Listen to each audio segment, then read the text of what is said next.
Friends, in this video, I am going to tell you the treatment of goodwill at the time of change in profit sharing ratio. तो जब भी ratio change होती है partners की, तब हमेशा goodwill के दो केसेस आपके सामने आते हैं क्वेश्चन में.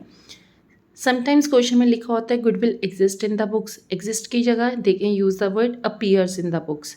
और समटाइम्स हमें चेंज इन PSR के क्वेश्चन में लिखा होता है गुडविल वैल्यूड एट.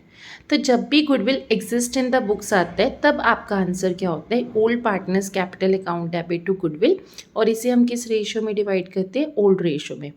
और जब भी गुडविल वैल्यूड एट लिखा आता है तब आपका आंसर क्या होता है? Gaining partners capital account debit to sacrificing partners capital account. We will understand the reason behind that. Actually होता क्या है कि जब भी रेशो चेंज होती है, जैसे पार्टनर्स पहले इक्वली प्रॉफिट्स को शेयर कर रहे थे, अब वो क्या करते हैं कि प्रॉफिट्स को जैसे 60% 40% शेयर करने वाले हैं, तो उनके एफर्ट्स में कहीं ना कहीं चेंज आ जाता है. एंड मोर ओवर रेशो के चेंज होने से उसके बाद फ्रेश गुडविल को वैल्यूएशन करना होता है. तो फ्रेश गुडविल की वैल्यूएशन की वजह से ही हम पुरानी गुडविल को क्या करते हैं? राइट ऑफ करते हैं और न्यू गुडविल के लिए स्पेस क्या करते हैं? क्रिएट करते हैं. और जब भी आपको गुडविल वैल्यूड एट लिखा आता है तब उसमें क्या होता है कि आप सिर्फ गुडविल की वैल्यूएशन कर रहे हो. और क्यों कर रहे हो? क्योंकि रेशो क्या हो रही है? चेंज हो रही है. तो उस टाइम पे जो गेनिंग पार्टनर होता है रेशो के चेंज होने की वजह से वो कंपनसेट करता है हमेशा सेक्रीफाइसिंग पार्टनर को. तो गेनिंग पार्टनर से आपने पैसे लेने होते हैं. तो जब भी आप कैपिटल से पैसे लेते हो, किसी भी पार्टनर से लेते हो, उनकी कैपिटल हमेशा डेबिट होती है.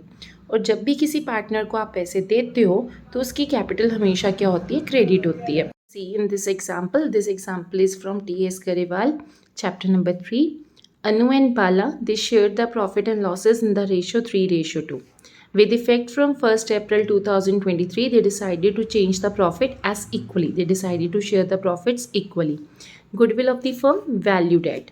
तो अभी हमने सीखा था कि जब भी गुडविल वैल्यूड एट लिखा आता है तब आपकी एंट्री क्या होती है? Gaining partner to sacrificing.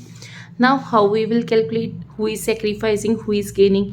तो अगर हम सेक्रीफाइस का फॉर्मूला लगाते हैं which is old minus new, क्योंकि सेक्रीफाइस में हमेशा क्या होता है? ओल्ड शेयर ज़्यादा होता है, न्यू शेयर कम होता है. तो ओल्ड माइनस न्यू किया जाता है.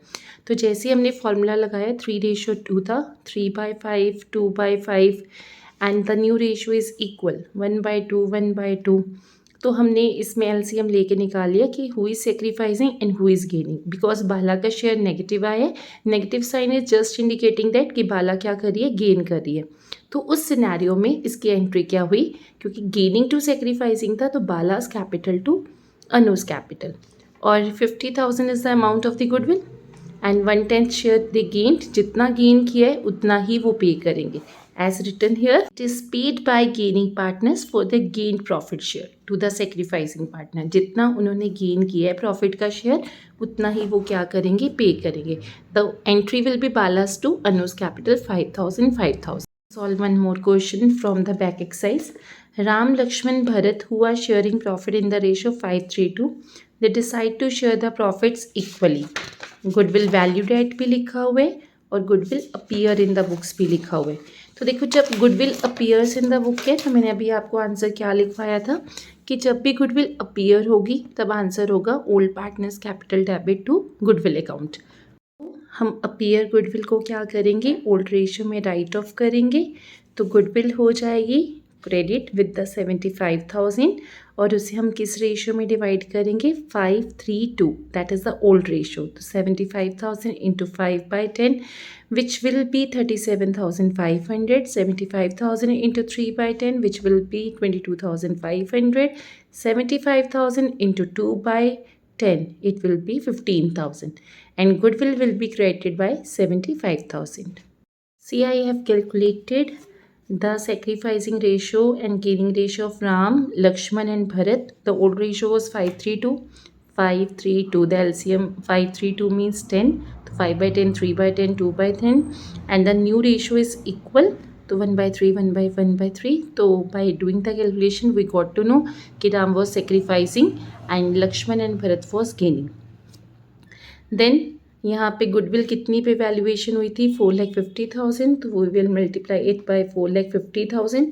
एज वी नो दैट कि सिर्फ उतना ही पे किया जाएगा जितना गेन या जितना सेक्रीफाइस किया है.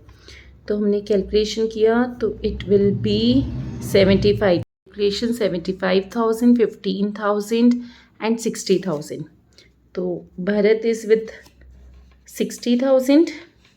See, Bharat's capital debit 60,000 because Bharat is gaining. Lakshman is also gaining. The answer is 1 by 13 to 4,50,000. It is 15,000. And Ram is sacrificing with 15,000 to 5, 75,000. I hope you are able to understand. Do the exercise. Any doubt, you can message me.